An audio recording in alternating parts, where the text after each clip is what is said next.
Good morning. I am Kadan Joshua Binsay, BSAMT, first year.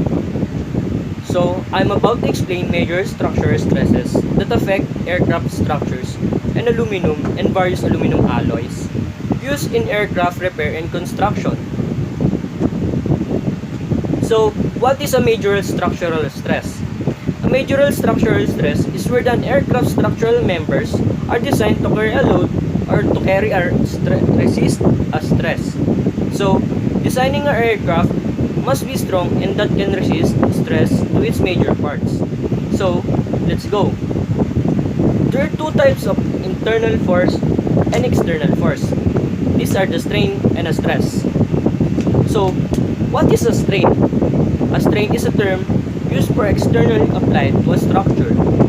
And stress is the internal force within the structure that opposes structural forces being applied. So, let's go to the next part. There are 7 major structural stresses and strains that affect the structure of an aircraft. These are the tension, compression, torsion, shear, combination, and hook, and action. So what are these? Let me explain to you. So first, let's go to the tension. What is a tension? Tension is where the strain applied that is trying to pull and elongate it. Just like a, for example, this pen is the metal. So tension gives the both sides a tension and keeps it pulling. That is what you call tension.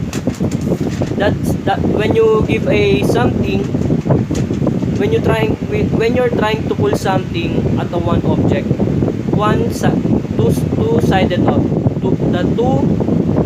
both sides of an object. So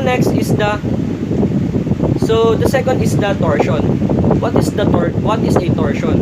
A torsion is where the strain applied that is trying to twist the object along its way.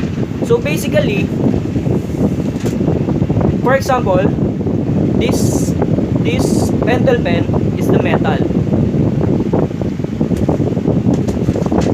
When you are doing the torsion, you are twisting the both ends just like this, and that's what you call the torsion.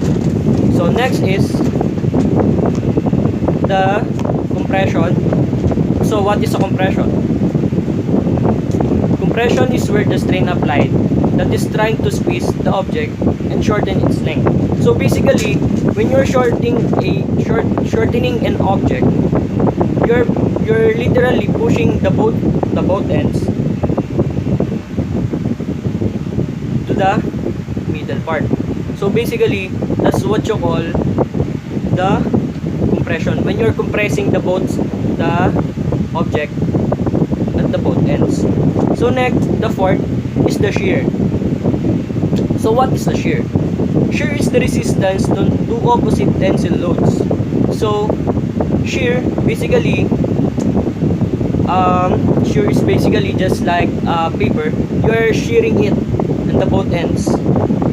I have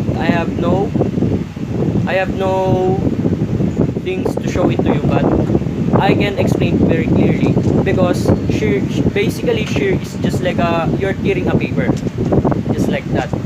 So fifth is bending. So what is bending? It's where the strain applied to external radius of the bend is placed under the tension, while the external radius is placed under the compression. So basically, the bending is just like this. For example, this pen is the metal. When you're holding the both ends and you're just like bending it, you're making a curve. That's what you call bending. You're applying a force to the middle and to the both ends to bend the metal. So that is the 7 types of major structural stresses of an aircraft. So next is the properties of materials. Basically, the properties of materials that is most commonly the abilities of a metal. So first, I'm about to explain the strength. Strength is determined by the percentage of the material and other element used to make an alloy. So strength is where you can distinguish the strength of the metal if it is can hold the very strong stress. So there are four types of strength, which is the tensile strength. Tensile strength is the ability to withstand the tension. Yield strength, ability of metal to resist deformation. The third is the shear. Shear strength is ability of metal to resist opposing forces. So next, the lastly, bearing strength, ability of a joint to withstand any forms of crushing or excessive distortions. So that is the four types of strength. So the second is the hardness. So what is hardness? The ability of the metal to resist cutting or penetration. So this is basically just like the strength. You are distinguishing the strength of the metal. So next, the third is the malleability. So what is the malleability? The ability of metal to bend or shape without breaking. Just like a glass. When you're shaping, what you call this? No. The ability of bending a metal, or just like that. Fourth is ductility. What is ductility? The ability of metal to be drawn into a wire. So the fifth is the brittleness. So what is a brittleness? A tendency or to break or to shatter. So sixth is conductivity. What is the conductivity? Basically, conductivity is the ability of metal to carry a heat or electricity. So there are three types of conductivity. These are the thermally conductive, which can transmit a heat. So next, electrical conductive, which can carry electrical flow. So the next is the heat exchange. It's the ability of metal to conduct heat away. So next, the seventh is the thermal heat expansion. This is the ability of metal to expand and heated. Eight is the elasticity.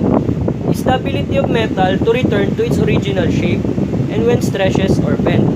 Just like a goma. So the number 9 is toughness. The ability of metal to resist tearing or breaking. And the 10th is the fusibility.